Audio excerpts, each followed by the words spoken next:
बेटा 13 अप्रैल 2024 और यूनिट 1 हम लोग सॉल्व कर रहे हैं ईयरली।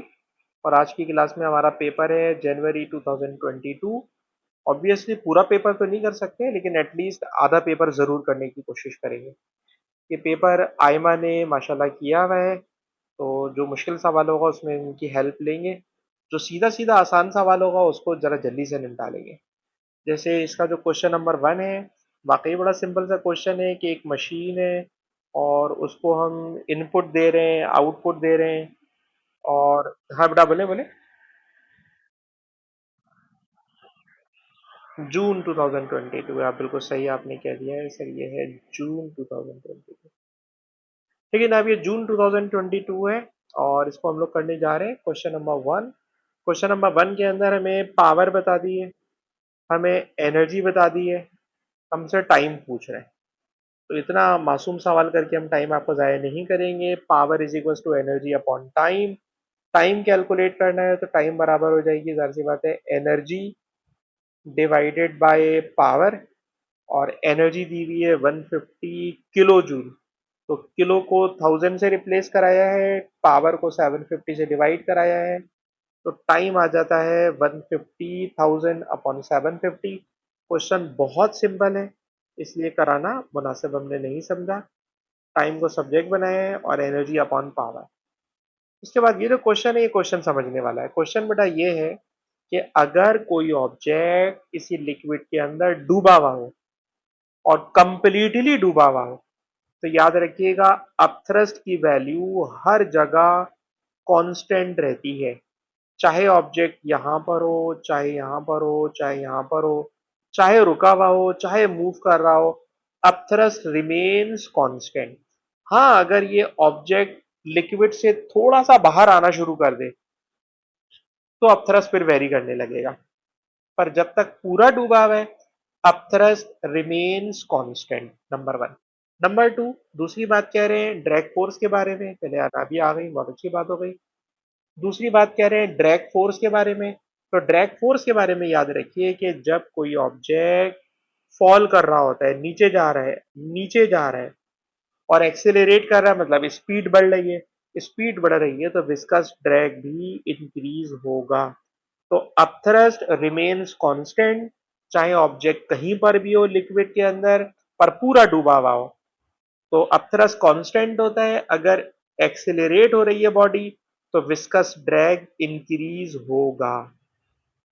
स्केलर क्वांटिटी बतानी है सर, स्केलर क्वांटिटी इसमें वर्क है, बाकी सारे के सारे वेक्टर है। अलबत्ता इस क्वेश्चन को हम थोड़ा सा रोकेंगे। इस क्वेश्चन में क्या हो रहा है सर, स्ट्रेस और स्ट्रेन का ग्राफ दिया हुआ है। इस ग्राफ में अगर मैं आपसे कहूं मुझे एरिया कैलकुलेट करना है, तो अनाबिया सिर्फ इतनी सी बात बता दें कि जो एरिया होता है, ये एरिया किस चीज को शो करता है। स्ट्रेस और स्ट्रेन का अगर मैं एरिया कैलकुलेट कर लूं तो ये एरिया किस चीज को शो करता है, एनर्जी पर यूनिट वॉल्यूम। अगर स्ट्रेस और स्ट्रेन का ग्राफ होगा तो एनर्जी पर यूनिट वॉल्यूम। ठीक है जनाब। अब क्योंकि इस क्वेश्चन में यंग मॉडुलस कैलकुलेट करना है, तो यंग मॉडुलस एरिया से तो नहीं आने वाला, यंग मॉडुलस एरिया से नहीं आने वाला। अब रह गई दो चीजें, तो याद रखिएगा जो यंग मॉडुलस होता है वो ग्रेडियंट से आता है, और ग्रेडियंट भी उस वक्त तक जब तक के लाइन स्ट्रेट हो। अब अगर स्ट्रेट लाइन की मैं बात करूं तो ये स्ट्रेट लाइन है, ये स्ट्रेट लाइन ओरिजिन में से आ रही है, तो हम यूं भी कह सकते हैं कि अगर मैं ओरिजिन से एक टेंजेंट ड्रॉ करूं तो उस टेंजेंट का जो ग्रेडियंट होगा it will be the Young modulus, it will be the Young modulus.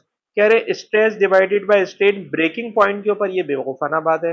अगर ब्रेकिंग पॉइंट का लफ्ज नहीं होता तब भी, क्योंकि मैं बात कर रहा हूं ग्राफ की ना, तो ग्राफ के लिए हमेशा या तो एरिया की लैंग्वेज में बात करते हैं या ग्रेडियंट की लैंग्वेज में बात करते हैं। तो area energy per unit volume होता है और ग्रेडियंट यंग मॉडुलस को शो करता है। Now question number 5। Question number 5 के अंदर ये कह रहे हैं कि किसी स्टूडेंट ने, हाँ बेटा बोलिए। क्वेश्चन नंबर 3 तो कुछ भी नहीं था, वो स्केलर का, स्केलर क्वांटिटी बताएं कौन सी है। स्केलर क्वांटिटी बताएं कौन सी है? तो स्केलर क्वांटिटी जाहिर सी बात है, इसमें only work is the scalar quantity. ठीक है बेटा, only work is the scalar quantity and all other quantities are vector. ठीक है जी। अच्छा जी, मेरे ख्याल में हादिया ने क्लास ज्वाइन की है मेरे ख्याल में। और क्वेश्चन नंबर 4 के बाद क्वेश्चन नंबर 5 पे आ रहा हूँ। क्वेश्चन नंबर 5 के अंदर कह रहे हैं कि किसी ऑब्जेक्ट को हमने ऊपर से ड्रॉप कर दिया। जब किसी ऑब्जेक्ट को ऊपर से ड्रॉप करते हैं तो इनिशियल वेलोसिटी जीरो हो जाती है। और अगर इनिशियल वेलोसिटी जीरो हो जाए तो इक्वेशन बन जाती है हाफ जी टी स्क्वायर। आपने जी बटा कैलकुलेट करना है तो जी बराबर हो जाएगा two distance upon time square. क्योंकि हमने जी कैलकुलेट करना है, जी डिटरमिन करना है। अगर वैल्यू ऑफ जी निकालनी है तो वैल्यू ऑफ जी निकालने के लिए आपको दो चीजें आनी चाहिए, डिस्टेंस, कितना डिस्टेंस उसने फॉल करा, और टाइम। लेकिन हुआ बेटा ये कि जी की वैल्यू हमें तो पता है 9.8 है, लेकिन स्टूडेंट ने जी की वैल्यू निकाल दी 11.2। जी की वैल्यू उसने ज्यादा निकाल दी। अब जी की वैल्यू कब ज्यादा हो सकती है? सर जी की वैल्यू उस वक्त ज्यादा हो सकती है जब वो या तो उस स्टूडेंट ने जो हाइट फॉलन है वो ज्यादा मेजर कर ली हो, या उसने टाइम कम मेजर किया हो। दो ही चीजें मेजरमेंट में आ रही होती हैं एक्सपेरिमेंट में। किसी ऑब्जेक्ट को ऊपर से ड्रॉप किया, initial velocity zero, initial velocity zero होने के बाद हमने कैलकुलेट करना है जी। जी कैलकुलेट करने के लिए कितना उस ऑब्जेक्ट ने हाइट फॉल की और कितना उसने टाइम लगाया, ये दो चीजें होती हैं। इस क्वेश्चन में वो कह रहा है उसने जी की वैल्यू बड़ी कैलकुलेट की है। अगर उसने जी की वैल्यू बड़ी कैलकुलेट की है, अगर उसने जी की वैल्यू बड़ी कैलकुलेट की है तो ऑब्वियसली या तो उसने डिस्टेंस ज्यादा मेजर कर लिया है। स्टूडेंट ने मेजर कर लिया है डिस्टेंस ज्यादा, एक्चुअल डिस्टेंस कम होगा, उसने डिस्टेंस ज्यादा मेजर कर लिया होगा। डिस्टेंस ज्यादा मेजर करने की वजह से जी की वैल्यू ज्यादा आ रही है। अच्छा, इसी के अपोजिट वर्डिंग है डी, उसने टाइम ज्यादा मेजर कर लिया होगा। तो भाई अगर टाइम ज्यादा मेजर करता तो जी की वैल्यू कम आ जाती, क्योंकि जी की वैल्यू ज्यादा आ रही है। अगर सर जी की वैल्यू ज्यादा आ रही है तो यकीनन उसने डिस्टेंस फॉलन ज्यादा मेजर किया है, डिस्टेंस फॉलन उसने ज्यादा मेजर किया है। क्वेश्चन नंबर 5 का आंसर बी है। नाउ क्वेश्चन नंबर 6 में कह रहे हैं कि एक रॉकेट एक्सीलरेट हो रहा है, हॉरिजेंटली एक्सीलरेट हो रहा है, इंजन की कांस्टेंट फोर्स है। भाई अगर इंजन की फोर्स कांस्टेंट है तो F equal to m a, और अगर मैं ए को सब्जेक्ट बना लूं तो ए बराबर हो जाएगा एफ अपॉन एम। खुद क्वेश्चन में कह रहे हैं कि फोर्स कांस्टेंट है। अगर फोर्स कांस्टेंट है तो कोई दूसरी चीज तो चेंज हो रही होगी। तो लिखा हुआ है कि जैसे जैसे फ्यूल जल रहा है, फ्यूज यूज हो रहा है, मास डिक्रीज होता जा रहा है। सर अगर मास डिक्रीज होगा तो एक्सेलरेशन इंक्रीज होगा। एक्सेलरेशन इंक्रीज होगा वक्त गुजरने के साथ साथ। इसमें एक्सेलरेशन कांस्टेंट दिखा रहे हैं, इसमें एक्सेलरेशन डिक्रीजिंग दिखा रहे हैं। अब दो ग्राफ ऐसे हैं, इसमें एक्सेलरेशन इंक्रीजिंग है। सर इसके बारे में बताएं, इसमें एक्सेलरेशन क्या है? तो भाई इसमें एक्सेलरेशन साफ नीचे जाता हुआ नजर आ रहा है, एक्सेलरेशन इसमें भी डिक्रीज हो रहा है। तो इंक्रीजिंग एक्सेलरेशन सिर्फ एक में है, that is b. B option में एक्सेलरेशन इंक्रीज हो रहा है। क्यों इंक्रीज हो रहा है? क्योंकि सर इंजन में फ्यूल यूज हो रहा है, फ्यूल खत्म हो रहा है, फ्यूल खत्म होने से फ्यूल का मास कम हो रहा है, मास कम होने से एक्सेलरेशन इंक्रीज हो रहा है, मास कम होने से एक्सेलरेशन इंक्रीज हो रहा है। इसलिए क्वेश्चन नंबर 6 का आंसर बन जाएगा बी। क्वेश्चन नंबर 6 का आंसर बन जाएगा बी, मास कम हो रहा है, एक्सेलरेशन इंक्रीज हो रहा है। Now question number 7। Question number 7 में मैं समझ रहा था कि एडेक्सल में सीरीज पैरेलल स्प्रिंग शायद नहीं है, लेकिन सीरीज पैरेलल स्प्रिंग है। अब सीरीज पैरेलल स्प्रिंग के लिए पहले जरा मुझे एक बात समझाने दीजिएगा। बात जनाब ये है कि अगर कोई सिंगल स्प्रिंग हो और उस पर आप लोड हैंग करें तो उसमें एक्सटेंशन अगर एक्स हो रहा है, तो अगर ऐसे ही मेरे पास दो स्प्रिंग हो और दोनों स्प्रिंग आइडेंटिकल हो और उस पर भी लोड हैंग कर दें, तो अगर आप उस पर भी लोड हैंग करेंगे तो ये लोड इसमें भी एक्सटेंशन एक्स पैदा करेगा इसमें भी एक्सटेंशन x पैदा करेगा। तो इसमें भी कुछ ऐसा ही है कि किसी स्प्रिंग पर फोर्स लगाई F, जब आपने फोर्स लगाई F तो उसमें एक्सटेंशन कुछ हुआ होगा और उस एक्सटेंशन की वजह से कुछ एनर्जी आई होगी, तो उस एनर्जी को ई लिखा हुआ है। एक्सटेंशन के लिए खैर उसने कोई सिंबल नहीं लिखा। कह रहे अब अगर मेरे पास दो स्प्रिंग हो, आप देखिएगा ये जो पी डायग्राम है इसके अंदर दो स्प्रिंग है, दोनों स्प्रिंग सीरीज में लगे हुए हैं, ऊपर नीचे लाइन से लगाना, it is called series. Series में दोनों में एक्सटेंशन होता है तो समझ लें एक्सटेंशन डबल हो जाता है। यानी अगर आप सेम फोर्स लगाओगे तो एक्सटेंशन डबल होगी, और सर एक्सटेंशन डबल होगी तो एनर्जी भी डबल हो जाएगी। पी वाले केस में दो स्प्रिंग सीरीज में लगे हुए, जब दो स्प्रिंग सीरीज में लगे हुए हो तो दोनों में एक्सटेंशन x, या लिहाजा डबल एक्सटेंशन हो गया 2x, और अगर एक्सटेंशन 2x होगा तो एनर्जी भी 2e हो जाएगी। लेकिन याद रखिएगा अगर दो स्प्रिंग पैरेलल लगा दे, तो जब आप स्प्रिंग पैरेलल लगाते हो और पैरेलल लगा के सेम लोड हैंग करते हो तो याद रखना दोनों में एक्सटेंशन आधी आधी होती है। क्यों? क्योंकि वो लोड दोनों में आधा आधा डिवाइड हो जाता है, वो फोर्स दोनों में आधी आधी डिवाइड हो जाती है, और अगर वो दोनों में आधी आधी डिवाइड हो जाएगी तो सेम फोर्स पर एक्सटेंशन मिलेगा हाफ एक्स, और अगर एक्सटेंशन आधा मिलेगा तो एनर्जी भी आधी मिलेगी, एनर्जी भी आधी मिलेगी।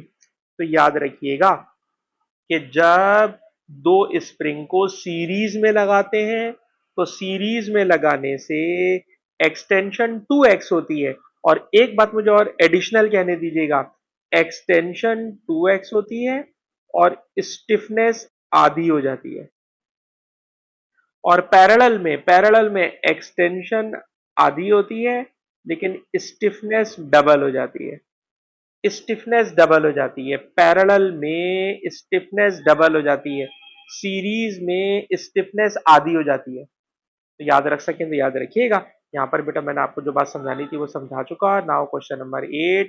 क्वेश्चन नंबर 8 के अंदर कह रहे हैं वेलोसिटी टाइम ग्राफ है। वेलोसिटी टाइम ग्राफ में याद रखिएगा वेलोसिटी और टाइम को बेस मानते हुए जो ट्राइंगल निकलता है, जो ट्राइंगल का एरिया होता है, this area is called displacement.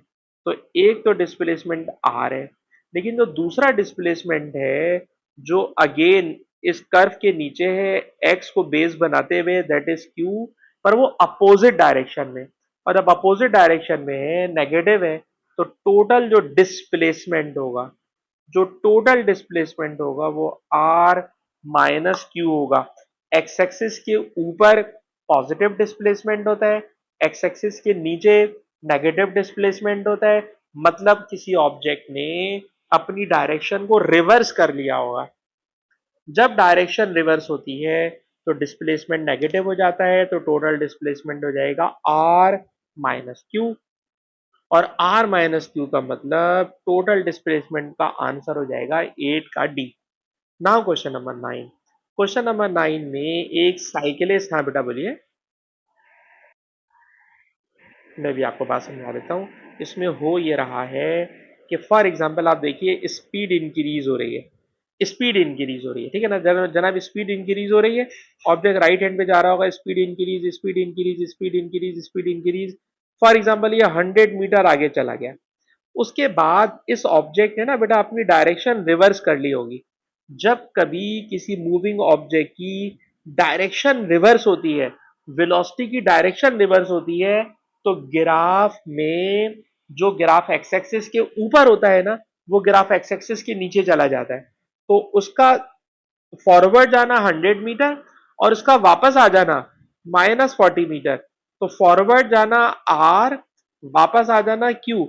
अगर मैं पूछूं बताइए इसने कितना डिस्प्लेसमेंट कवर किया, तो this red line is the displacement. Red line है इनिशियल पॉइंट और फाइनल पॉइंट के बिटवीन शॉर्टेस्ट डिस्प्लेसमेंट, और जो शॉर्टेस्ट पाथ होता है it is r minus q. R है फॉरवर्ड जाना, अब क्यू है वापस आ जाना, तो जाकर अगर कोई ऑब्जेक्ट वापस आ रहा होगा तो उसका जो टोटल डिस्प्लेसमेंट होगा वो दोनों को माइनस करके कैलकुलेट किया जाएगा। क्या बात समझ में आती है बेटा आपको ये वाली? हाँ,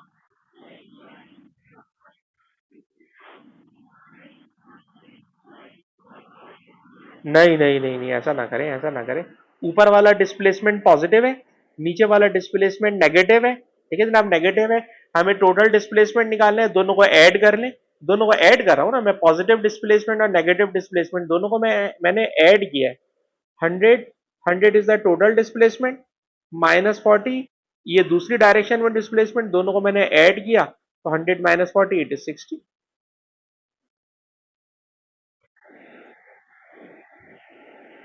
नहीं, मैंने प्लस माइनस माइनस हो जाएगा ना, -40 अपोजिट डायरेक्शन का, -40 अपोजिट डायरेक्शन का। वैसे मैंने सारे डिस्प्लेसमेंट को एडअप किया है, पर -40 अपोजिट डायरेक्शन का है। ठीक है, तो it is the shortest possible displacement. अच्छा जी, उसके बाद आ रही है जनाब क्वेश्चन नंबर 9। क्वेश्चन नंबर 9 में कह रहे हैं कि आपने वर्क कैलकुलेट करना है। भाई वर्क बाय साइकिलिस्ट, तो साइकिलिस्ट का वर्क होगा फोर्स इनटू डिस्प्लेसमेंट, और डिस्प्लेसमेंट होगा साइकिल का ये वाला displacement. This displacement is denoted by S, this is height, और ये हमने ट्राइंगल कंप्लीट कर ली। जब मैंने ट्राइंगल कंप्लीट करके कहा मुझे एस निकालना है, तो एस निकालने के लिए थीटा के सामने वाली जो साइड होती है it is called opposite side. तो साइन थीटा होती है opposite side divided by hypotenuse. Sir hypotenuse यानी एस कैलकुलेट करना है, तो एस को उधर ले जाओ और साइन थीटा को उधर लेकर आ जाओ, तो एस बन गया delta H upon sine theta. तो एफ ऐसे ही है, जो डिस्टेंस कवर किया है साइकिलिस्ट ने in the direction of force, it is delta H upon sine theta. और जब आप इसको सॉल्व करते हो, मैच करते हो, तो ये इसको आंसर डी से मैच करा देता है। तो क्या आयमा ये वाली बात समझ में आती है कि हाइट डेल्टा एच है, एंगल थीटा है, हमने कैलकुलेट करना है वर्क डन बाय साइकिलिस्ट। जो साइकिलिस्ट है जब वो साइकिल चला रहा है, तो साइकिल चलाने के लिए एक फोर्स वो लगा रहा है, उसका रिएक्शन उसको रोड पे से मिल रहा है, एयर रेजिस्टेंस शुक्र है नेग्लिजिबल है, तो साइकिलिस्ट की फोर्स एफ लगाना पड़ रही है, और ये फोर्स एफ कितना डिस्टेंस कवर कर रही है, इट इज एस, और इस एस को मैंने डेल्टा एच और साइन थीटा की फॉर्म में कैलकुलेट किया, तो इसका आंसर बन गया D. Now question number 10। Question number 10 में मुझे लगता है मुश्किल आ सकती है। क्या मुश्किल आ सकती है? सर इस सवाल को हम लोग दो तरह से कर सकते हैं। एक मेथड तो ये हो सकता है कि फोर्स 50 न्यूटन, स्प्रिंग की length 12 centimetre, force 70 Newton, spring की लेंथ 7.1 सेंटीमीटर। अच्छा, अगर ये लेंथ नहीं बताता बल्कि एक्सटेंशन बताता, तो हमारे पास जो हुक्स लॉ है ना बेटा, वो हुक्स लॉ एक्सटेंशन को डील करता है, फोर्स और एक्सटेंशन को डील करता है। तो इसमें से फिर मैं के निकाल लेता हुक्स लॉ में से। लेकिन आप और कीजिए, सर इसने एक्सटेंशन नहीं दी बल्कि लेंथ दी हुई है। अगर लेंथ दी हुई है तो आप फोर्स को रखो वाई एक्सेस पे, लेंथ को रखो एक्स एक्सेस पे, और अब यूं शुरू करो कि जब फोर्स 50 है, फोर्स की वैल्यू कम है, तो लेंथ 12 सेंटीमीटर है। तो फॉर एग्जांपल मैंने फोर्स ले ली 50, और यहाँ से लेंथ मैंने उठा ली, फॉर एग्जांपल ये 12 नंबर है, ये 12 है, फॉर एग्जांपल ये 50 है, तो मुझे ये वाला पॉइंट मिल रहा है जिस पर फोर्स की वैल्यू 50 है और लेंथ की वैल्यू 12 सेंटीमीटर है। अच्छा, फिर इन्होंने फोर्स को इंक्रीज कर दिया 70, तो मुझे ओरिजिन से दूर जाना पड़ेगा, ये मैं ओरिजिन से दूर आ गया हूं, और लेंथ 7.1 यानी लेंथ कम कर दी है, लेंथ कम कर दी है, तो इसको बेटा मैंने ले लिया 7.1। तो गौर कीजिएगा, फोर्स है 70, फोर्स है 70, और लेंथ है 7.1। लेंथ है 7.1। अब आप अगर इन दोनों को आपस में ज्वाइन करते हो तो इट बिकम्स स्ट्रेट लाइन, और इस स्ट्रेट लाइन का याद रखिएगा फोर्स और एक्सटेंशन का ग्राफ हो या फोर्स और लेंथ का ग्राफ हो, इन दोनों ग्राफ का जो ग्रेडियंट होता है, this gradient equal to stiffness. तो अब आपसे अगर मैं कहूं भाई इसका ग्रेडियंट निकाल लो, तो ग्रेडियंट का फॉर्मूला होता है y2 minus y1 upon x2 minus x1। y2 minus y1 upon x2 minus x1। हम लोगों ने क्या कैलकुलेट करनी है जनाब? स्प्रिंग कांस्टेंट यानी स्टिफनेस। और अगर स्टिफनेस कैलकुलेट करना है तो स्टिफनेस कैलकुलेट करने के लिए एक और चीज मुझे देखने दें, f upon length equal to k. तो वाई एक्सिस पे फोर्स आना चाहिए, बिल्कुल जनाब वाई एक्सिस पे फोर्स है। और एक्सटेंशन यानी लेंथ एक्स एक्सिस पर होना चाहिए, बिल्कुल एक्सटेंशन एक्स एक्सिस पर है। अच्छा जी,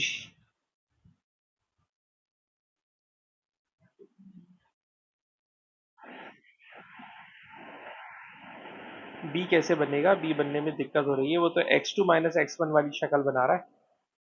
x two minus x one ऊपर आ रहा है, मैंने एक्सिस गलत ले ली है। फोर्स वाई एक्सिस पे ली है मैंने, एफ इक्वल टू के एक्स होता है। वाई एक्सिस पे मैंने फोर्स ली है, फोर्स फोर्स नहीं, मैंने फोर्स गलत, फोर्स की मैंने वैल्यूज गलत ली हुई है। सही बोला, मैंने वैल्यूज गलत ली हुई है। मैंने वैल्यूज इधर उधर डक कर दी हैं। रुक जाए रुक जाए रुक जाए रुक जाए, ठीक है ना? वैल्यूज को मैंने उल्टा सीधा कर दिया, रुक जाए। जरा दोबारा मेरे साथ कोई बच्चा शामिल हो ताकि मैं गलती ना करूं, सुने। फोर्स फोर्स है 50, ठीक है ना? फोर्स है 50, तो फोर्स 50 है, और 50 फोर्स पर लेंथ है 12, ठीक है ना? 50 फोर्स है, लेंथ है 12, तो इसको पढ़ा जाएगा 12 और 50। मैंने वैल्यूज उल्टी डाल दी थी भाई, हाँ। उसके बाद आ रही है 70 पे 7.1, ठीक है ना? अब 70 यानी 70 फोर्स बड़ी फोर्स होगी, लेंथ छोटी हो गई है 7.1 हो गई है, तो ये हो गई 7.1 और 70। अब सही हो गया। अब जब आप करोगे तो ये बनेगा y2 माइनस y1 यानी 70 माइनस 50, और x2 माइनस x1, ठीक है ना? यानी 7.1 माइनस 12। और क्योंकि हमने इसका ग्रेडियंट नेगेटिव आ रहा है, नेगेटिव ग्रेडियंट है, इसलिए 12 माइनस 7.1 भी लिख सकते हैं। नहीं समझे आप? पहले तो वही लिखिए 7.1 माइनस 12, 7.1 माइनस 12, ठीक है। लेकिन लाइन का ग्रेडियंट उल्टा आ रहा है, ग्रेडियंट उल्टा आने की वजह से ग्रेडियंट नेगेटिव आने की, देखिए spring constant is always positive, spring constant stiffness always positive, ठीक है। लेकिन कंप्रेशन होने की वजह से नेगेटिव ग्रेडियंट आ रहा है, इसलिए हम बड़े नंबर में से छोटे नंबर को माइनस कराएंगे, और इसका आंसर बन जाएगा बी। हाँ बेटा बताइए, मैंने 12 में से 7.1 क्यों माइनस करा दिया? क्योंकि sir spring constant is always positive. Spring constant stiffness, stiffness हमें बताता है स्प्रिंग सॉफ्ट है या हार्ड है। तो हार्डनेस या सॉफ्टनेस माइनस में कोई सिग्निफिकेंस नहीं रखती, उसकी वैल्यू सिग्निफिकेंट होती है। तो 12 माइनस 7.1 या 7.1 माइनस 12 करूं, कोई फर्क नहीं पड़ता, ठीक है जनाब। तो मैंने क्या करा है, 70 माइनस 50 करा है, और नीचे मैंने 7.1 माइनस 12 के बजाय 12 माइनस 7.1 करा है, तो इसका आंसर बन गया है बी। और इसके अंदर गड़बड़ क्या हो रही है? गड़बड़ ये हो रही है क्योंकि लाइन कंप्रेशन की वजह से नेगेटिव ग्रेडियंट आ रहा है, नेगेटिव ग्रेडियंट में के नेगेटिव आएगा, के नेगेटिव हो नहीं सकता। इसलिए पॉजिटिव बनाने के लिए मैंने दोनों तरफ ऊपर भी बड़े में से छोटे नंबर को माइनस करा है, और नीचे भी बड़े में से छोटे नंबर को माइनस करा है, ताकि के का रिजल्ट पॉजिटिव आए। आयमा बेटा क्या ये वाली बात हजम होती है या नहीं? ठीक है ना, क्योंकि हमने के की वैल्यू माइनस में नहीं निकाली, इसलिए हमने थोड़े से नंबर को माइनस करने में मैथमेटिकल रूल थोड़ा सा खराब किया है। तो ये 10 एमसीक्यूज थी। 10 एमसीक्यूज में 10वां सवाल थोड़ा सा भारी इसलिए पड़ गया क्योंकि इसके अंदर ग्रेडियंट की तरफ दिमाग लेके जाना। अच्छा ये बताएं, इसके मुकाबले में कोई और ऑप्शन तो ऐसे नहीं दिया हुआ उन्होंने? नहीं, कोई और ऑप्शन ऐसे नहीं दिया, ठीक है जी, कोई इसके अपोजिट कोई ऑप्शन नहीं दिया हुआ। तो चले जनाब, ये सारे के सारे क्वेश्चन हमारे एमसीक्यूज वाले खत्म हो गए। और इन एमसीक्यूज में अनाबिया ईमानदारी से बताइएगा, सीरीज पैरेलल वाला केस पहले किसी पेपर में देखा हुआ है या नहीं देखा हुआ है? अनाबिया, एमसीक्यूज में नहीं था। हाँ मुझे भी याद आ रहा है, दो स्प्रिंग बिल्कुल एक दूसरे के साथ बिल्कुल हाँ लगे हुए थे और नीचे एक लोड हैंग किया हुआ था उन्होंने, मुझे भी याद है।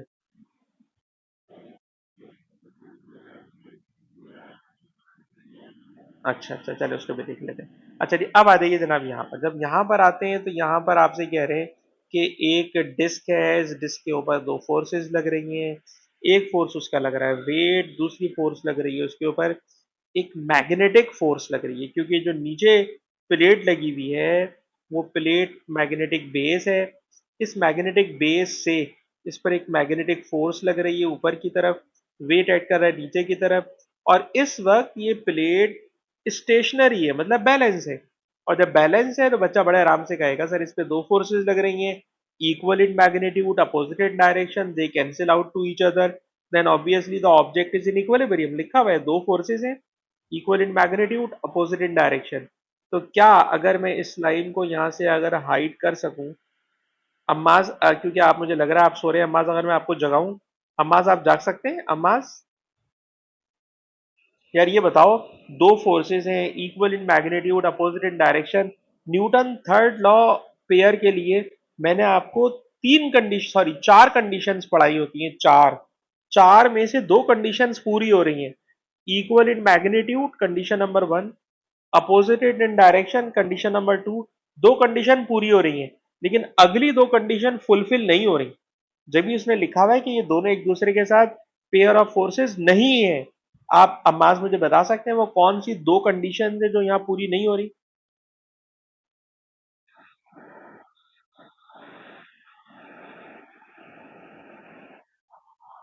जबरदस्त यार, इसका मतलब है अम्माज भाई जाग रहे हैं। भाई अम्माज ने बिल्कुल सही आंसर दिया है कि मैग्नेटिक फोर्स और gravitational force are two different nature force, two different nature force. दोनों फोर्सेस की नेचर सेम होना चाहिए। These are two different nature force, number one. Number two, जो फोर्स लग रही है, फोर्स लग रही है एक्टिंग ऑन सिंगल ऑब्जेक्ट। ठीक है जनाब, वरना एक्शन रिएक्शन फोर्स होती तो वो दूसरा ऑब्जेक्ट के ऊपर भी फोर्स लग रही होती। तो जो मैग्नेटिक प्लेट है वो मैग्नेटिक सॉरी जो नीचे मैग्नेटिक डिस्क है, सॉरी जो मैग्नेटिक नीचे बेस है, वो मैग्नेटिक बेस ऊपर फोर्स लगा रही है, ठीक है। लेकिन उसका जो रिएक्शन है वो किसी दूसरे ऑब्जेक्ट पे नहीं है। तो सही है, बेहतरीन बोला है, सिंगल ऑब्जेक्ट है, टू डिफरेंट नेचर फोर्स है। अच्छा आयमा, आपसे अगर हम सवाल करें तो इस क्वेश्चन में कह रहे हैं कि मैग्नेटिक बेस पर दो फोर्सेस लग रही है, सॉरी दो नहीं, पता नहीं आपको नाम नहीं बता रहा, कह रहे हैं वो जो मैग्नेटिक बेस है उस मैग्नेटिक बेस पर भी कुछ फोर्सेस लग रही हैं। तो उन फोर्सेस को आप बता सकते हैं कौन कौन सी फोर्स है, जिसमें से वेट तो उसने खुद दे दी। मैग्नेटिक बेस पर, नीचे वाली बेस प्लेट पर, ये जो नीचे वाली बेस है ये रही, दिस इज मैग्नेटिक बेस। इस मैग्नेटिक बेस का अपना वेट तो नीचे एक्ट कर रहा है, इसके अलावा आपके ख्याल में इसमें और कौन कौन सी फोर्स लग रही होंगी?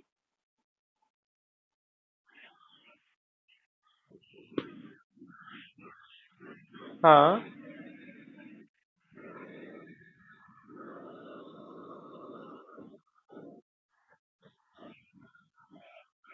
देखो चक्कर पता है क्या बेटा, चक्कर ये है कि जो मैग्नेटिक बेस है ना, हाँ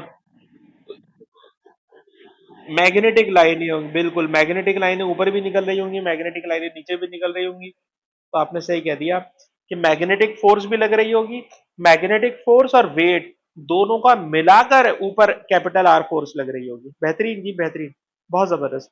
now question number 12, elastic limit की डेफिनेशन मुझे याद है अनाबिया के साथ हम लोग लास्ट वीक बड़ी अच्छी तरह कर चुके हैं।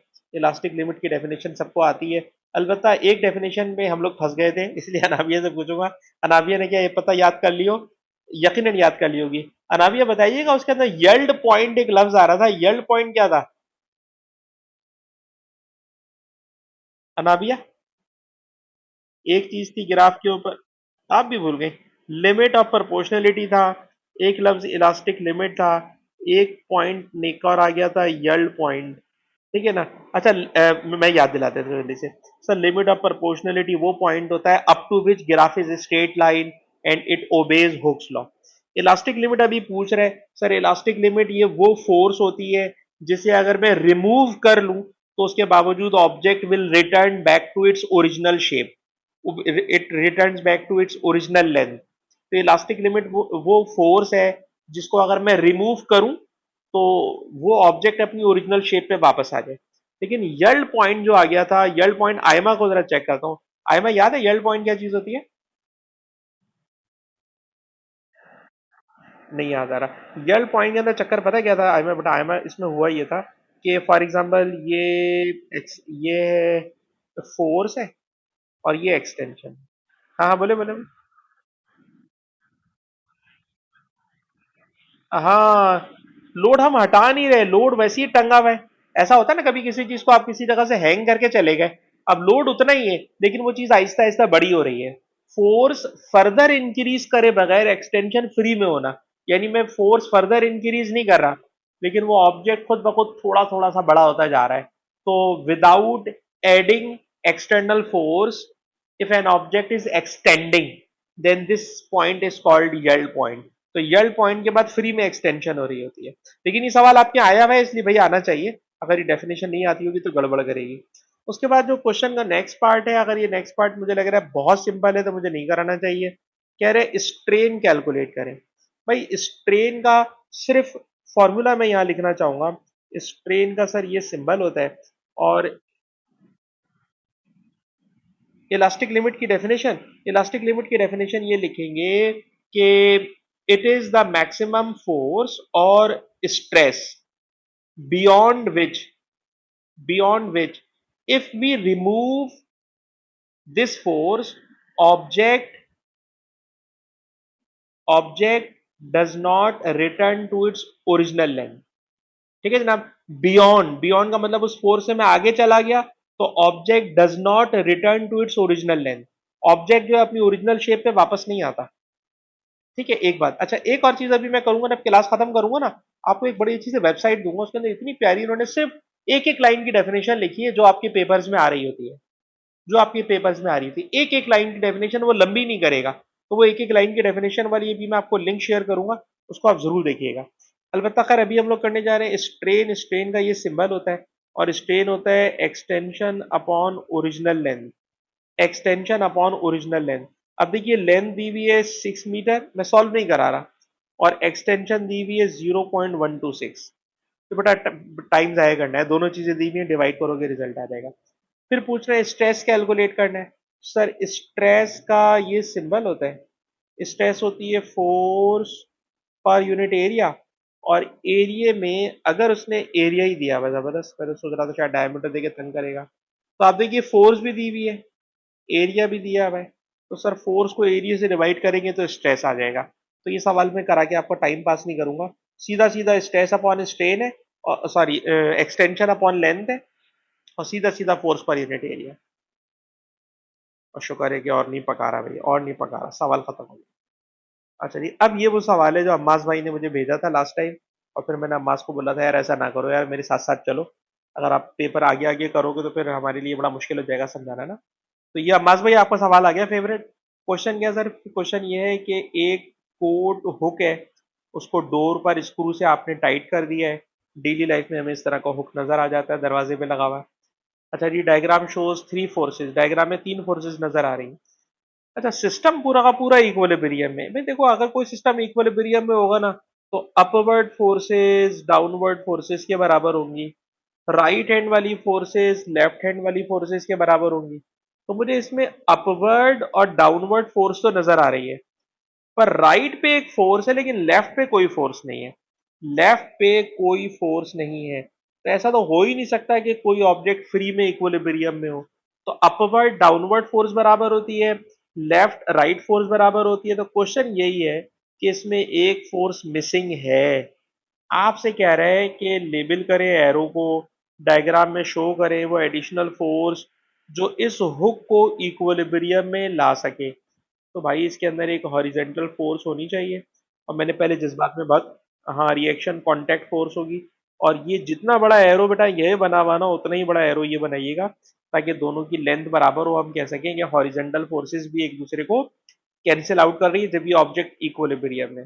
अच्छा, उसके बाद अब आपको ये लेकर आ गया है क्लॉकवाइज मूवमेंट और एंटी क्लॉकवाइज मूवमेंट में। अच्छा, क्लॉकवाइज एंटी क्लॉकवाइज मूवमेंट करने के लिए बहुत अच्छी बात है कि उसने खुद सारे एरो बना के दिए हुए, और अब सारे एरो बना के दिए हुए तो कह रहे हैं deduce weather a person could hang more than 2 of these quotes from the hook. अच्छा जी, इसके अंदर जो बात कहना चाह रहे हैं वो सेंटेंस आखिर में पढ़ेंगे, अलबत्ता अभी सिर्फ ये समझ लें कि भाई एक कोट उसने हैंग किया हुआ है 2.6 केजी का, 2.6 केजी का उसने एक कोट हैंग किया हुआ है। इस 2.6 केजी के कोट से अगर मैं आपसे कहूं कि इस पॉइंट पी को पिवट मान लें, पॉइंट पी को पिवट मान लें, तो पिवट मानने पर एक मूवमेंट ये वाला होगा। ठीक है ना, पिवट को हमेशा बीच में लाने की कोशिश करते हैं। ठीक है। अच्छा, और ये वाली बात भी याद रहे कि जो फोर्स पिवट में से पास हो रही होती है ना, it has no turning effect, it has no turning effect. तो इसका कोई टर्निंग इफेक्ट नहीं है, इसलिए इसको भूल जाइए। अब रह गई ये वाली फोर्स। अब ये वाली जो फोर्स है, ये वाली जो फोर्स है, इसको ऐसी डायरेक्शन में घुमाइएगा कि दोनों एक दूसरे के अपोजिट डायरेक्शन में लगे। तो भाई एक क्लॉकवाइज मैंने करा दिया, एक को मैंने एंटी क्लॉकवाइज करा दिया। जब क्लॉकवाइज और एंटी क्लॉकवाइज मैंने करा दिया, तो जो ये वाला एरो है जो क्लॉकवाइज है, जरा पहले इसको सेटिंग, पहले जरा इसको देखिए, इसकी वैल्यू कितनी है। तो लिखा हुआ है maximum horizontal force is 150 Newton, horizontal force 150 Newton है, मैक्सिमम फोर्स 150 न्यूटन है। और ये 150 न्यूटन पिवट से कितना दूर है सर? 0.9 सेंटीमीटर दूर है। इक्वल्स टू, इक्वल्स टू ये वाला। हाँ बोले बोले।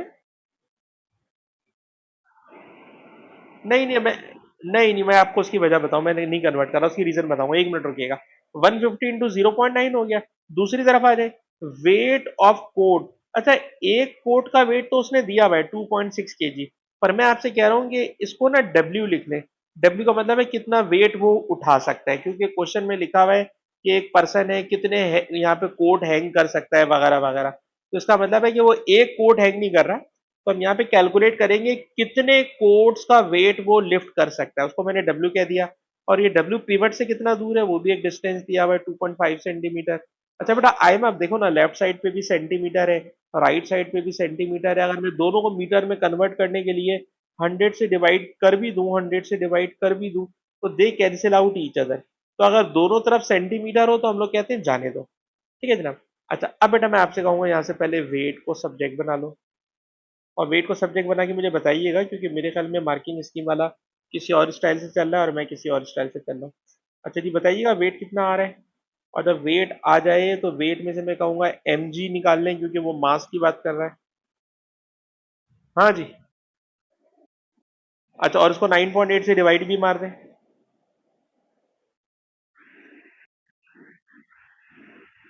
जीरो है।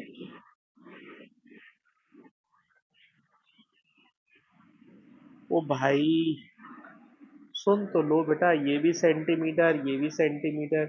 अगर दोनों को मैं मीटर में कन्वर्ट करने के लिए दोनों में एक्सपोनेंट -2 लगा दूं, वो वैसे ही कैंसिल आउट हो जाएंगे। क्यों परेशान हो रही है बेटा? आप सेंटीमीटर से मीटर में कन्वर्ट कर लो तब भी वही आना है। दोनों तरफ सेम यूनिट है ना बेटा, दोनों तरफ सेम यूनिट है। आप कन्वर्ट करके भी कर लेना तब भी वही आंसर आएगा। ठीक है ना, दोनों तरफ सेम यूनिट है, वो कैंसिल आउट हो जाती है। लेकिन आप कर लेंगे, हम आपको मना नहीं कर रहे। अच्छा बेटा, अब आप जरा देखिए, इसको अगर छोटा कर दें तो ज़्यादा अच्छा हो जाएगा। अच्छा जी, अब मैंने किया ये 150 इंटू 0.9 डिवाइडेड बाई 2.5, ये 54 आ रहा है, इंटू 9.8, ये आ गया जी 5.5, 5.5 के जी, 5.5 के जी। ठीक है। अब आप खुद बताइए, मास ऑफ वन कोट इतना है, और उसको हैंग करना है दो कोट, दो कोट उसको हैंग करना है। सही है ना। और अगर उसको दो कोट हैंग करना है, तो मैंने कहा यस, यस लिखें, नो लिखें, क्योंकि थोड़ा सा कम पड़ रहा है, थोड़ा सा कम पड़ रहा है, क्योंकि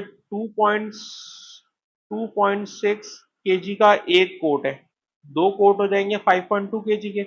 मुझे तो लग रहा है 5.5 केजी आराम से हैंग हो जाएगा। भाई 5.5 केजी तक जा सकता है ये, मास ऑफ टू कोट। अच्छा, दो से ज्यादा कोट, ठीक है, दो कोट तक कर लग सकता है, दो से ज्यादा तो नहीं लेके जा सकता। ठीक है जी। मास ऑफ टू कोड्स बनेगा 5.2 kg, और हमने जो कैलकुलेशन की है इट इज 5.5 kg। दो कोड तक आराम से हैंग कर सकता है, not more than two code.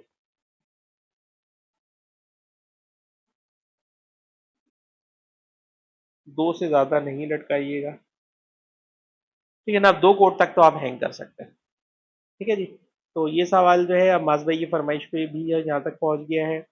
उसके बाद क्वेश्चन नंबर 14 है। क्वेश्चन नंबर 14 में क्या रहा है कि एक रीजनरेटिव ब्रेकिंग सिस्टम है जो इलेक्ट्रिक कार, या आपने मतलब पाकिस्तान में इस तरह की कार को हम बड़ा डिस्कस करते हैं कि जो उसमें बैटरीज लगी हुई होती हैं, वो ब्रेक लगाने पर बैटरी चार्ज हो रही होती हैं। तो कह रहे जनाब एक रीजनरेटिव ब्रेकिंग सिस्टम है जो कार की काइनेटिक एनर्जी को, यानी कार चल रही है, कार की काइनेटिक एनर्जी है, जब हम ब्रेक लगाते हैं डिसिलरेट करते हैं तो वो काइनेटिक एनर्जी को यूज करा देता है बैटरी को चार्ज करने में, ठीक है जी। तो कार की स्पीड इतनी है और कार को ब्रेक लगा के रेस्ट में लेकर आने की कोशिश कर रहे हैं। Energy transfer to deceleration it is 73.9 kilo joule. Efficiency calculate करना है और मास ऑफ कार इतना दिया हुआ है, ठीक है जी। तो इसमें से एक इनपुट एनर्जी होगी, एक आउटपुट एनर्जी होगी। तो एफिशिएंसी होती है आउटपुट अपॉन इनपुट, और एनर्जी की फॉर्म में ही करना है। आउट क्वेश्चन नहीं समझ में नहीं आया, मैं अभी क्वेश्चन समझा रहा था। क्वेश्चन ये है कि मेरी कार चल रही है, ठीक है। कार की स्पीड है 13 मीटर पर सेकेंड, ठीक है। ये कार का की स्पीड है, और कार का मास है 1560 kg। ये स्पीड और ये कार का मास, ठीक है। कार भाग रही है। जब कार भाग रही है तो कार के अंदर काइनेटिक एनर्जी होगी, काइनेटिक एनर्जी होगी हाफ एम वी स्क्वायर, ठीक है। हाफ एम वी स्क्वायर से मैं अभी एनर्जी कैलकुलेट करूंगा। ये हो गया हाफ, ये हो गया मास, और ये हो गया velocity square, half m v square हो गया। ये जो काइनेटिक एनर्जी है, जब मैं ब्रेक लगाता हूं तो अगर मेरे कार में ये वाला रीजनरेटिव ब्रेकिंग सिस्टम नहीं लगा हुआ, तो जब मैं कार को ब्रेक लगाता हूं तो मेरी कार की सारी काइनेटिक एनर्जी थर्मल एनर्जी में जाया हो जाती है। लेकिन जो अब नई गाड़ियां आ रही हैं, उन गाड़ियों के अंदर जो हाइब्रिड कार्स आ रही हैं उसके अंदर बैटरी लगी हुई है।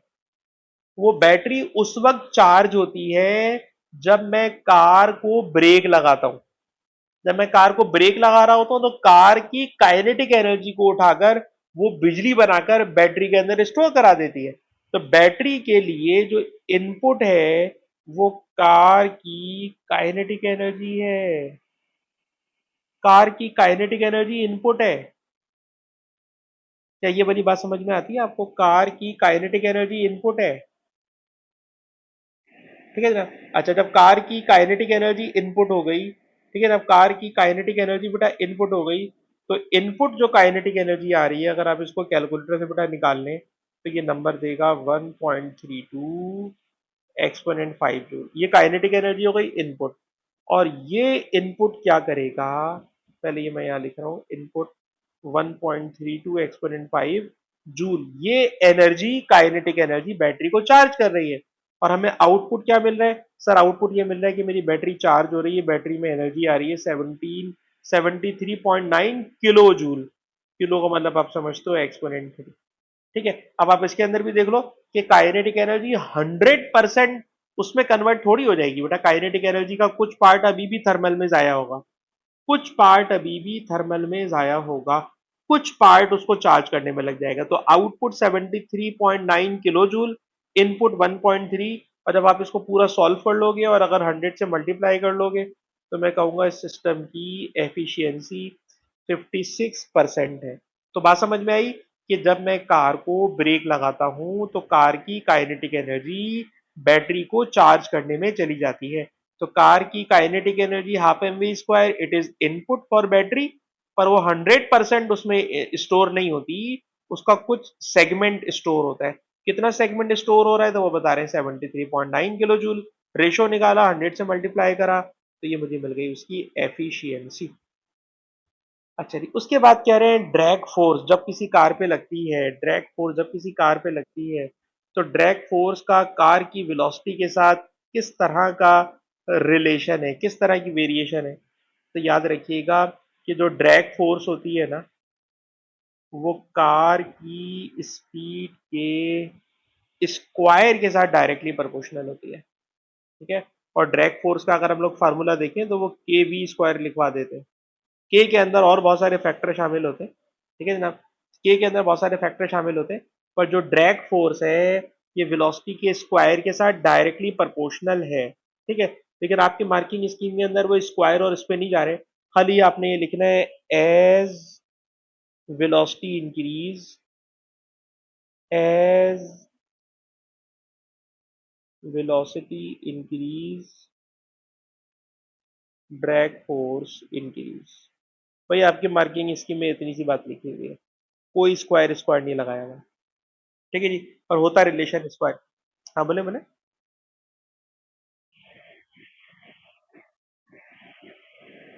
ये ड्रैग फोर्स स्पीड के साथ डायरेक्टली प्रोपोर्शनल है। जितनी ज्यादा स्पीड होगी उतनी ज्यादा ड्रैग फोर्स होगी। और आप यूं समझ लेना कि ये आपके कोर्स में है ही नहीं, तो मैं खामखा में लिख के आपको तंग कर रहा हूँ। आप इतनी सी बात बस याद रखें कि जितनी हाई स्पीड होती है ड्रैग फोर्स उतनी ज्यादा हो जाती है। और जिन बच्चों ने साइकिल चलाई होती है उनको ये वाली बात ज्यादा अच्छी समझ में आती है कि साइकिल स्लो चलाना आसान होती है, लेकिन तेज हवा में जितनी तेज चलाओगे उतनी मुश्किल हो जाएगी, क्योंकि हवा ज्यादा अपोज करने लगती है। या गाड़ी अगर आपकी स्लो चल रही है, आप अपना हाथ थोड़ा सा बाहर निकालें तो आपके हाथ पे हल्की सी हवा लगेगी।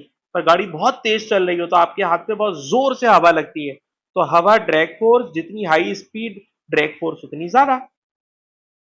ठीक है आयमा।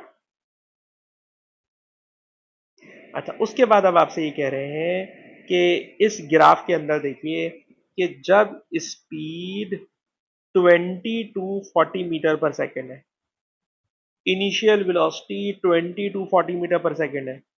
ठीक है जनाब। तो एफिशिएंसी नॉर्मल चल रही है, लेकिन कह रहे हैं कि efficiency of regenerative braking system varies as shown in the graph. ठीक है जनाब। अब आपने उसको एक्सप्लेन करना है। कैसे एक्सप्लेन करना है? तो एक्सप्लेनेशन बेटा ये है कि जितनी ज्यादा कार तेज चल रही होगी, तो कार की काइनेटिक एनर्जी का एक बहुत बड़ा हिस्सा बैटरी को चार्ज करने के बजाय हवा की ड्रैग फोर्स को ओवरकम करने में जाया हो रहा होगा। ठीक है जनाब।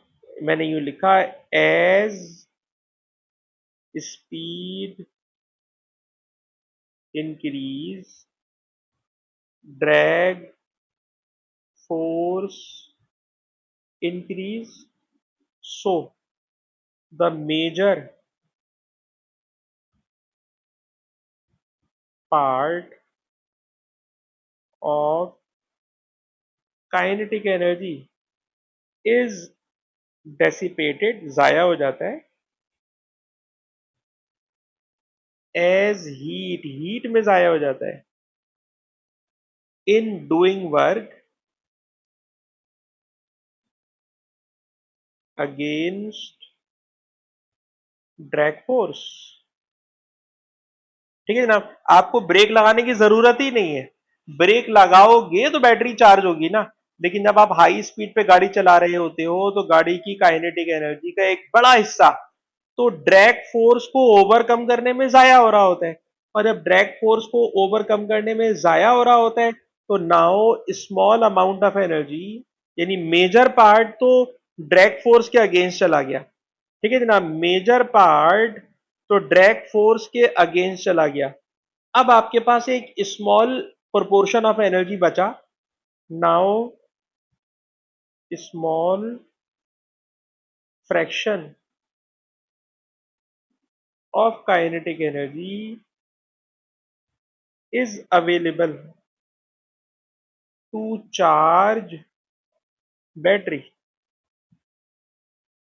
Thus, efficiency of regenerative braking system decrease।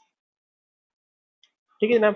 जब स्पीड कम है, ड्रैग फोर्स कम है। ड्रैग फोर्स कम है तो कार की काइनेटिक एनर्जी का बड़ा पोर्शन अवेलेबल होगा ब्रेक लगाते वक्त बैटरी को चार्ज करने में। लेकिन अगर कार बहुत हाई स्पीड पे जा रही है तो कार की काइनेटिक एनर्जी का एक बड़ा फ्रैक्शन जाया हो जाएगा ड्रैग फोर्स के अगेंस्ट वर्क करने में। और जब ड्रैग फोर्स के अगेंस्ट वर्क करने में एक बड़ा पोर्शन वहां जाया हो जाएगा तो आपको एक स्मॉल प्रोपोर्शन मिलेगा किस काम के लिए, to do work, sorry to charge battery, battery को चार्ज करने के लिए, बैटरी को चार्ज करने के लिए। ठीक है ना। तो पेपर बेटा आधा पेपर हो गया है, क्वेश्चन नंबर 14 तक।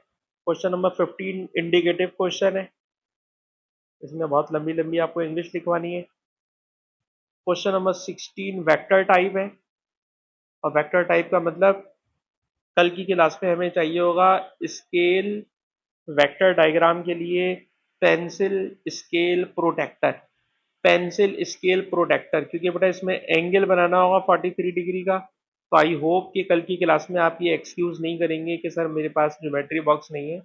कल आपके पास ज्योमेट्री बॉक्स लाजमी होना चाहिए ताकि कल की क्लास में जो इसके रिमेनिंग और हो ये भी प्रोजेक्टाइल मोशन है। तो कल जनाब एक वेक्टर वाला टॉपिक आपका पक्का होना चाहिए ताकि हम बाकी तमाम कल क्वेश्चन कंप्लीट करके इस पेपर को ख़त्म कर सकें। तो आज की क्लास को रिकॉर्डिंग को हम यहीं पे बंद कर रहे हैं।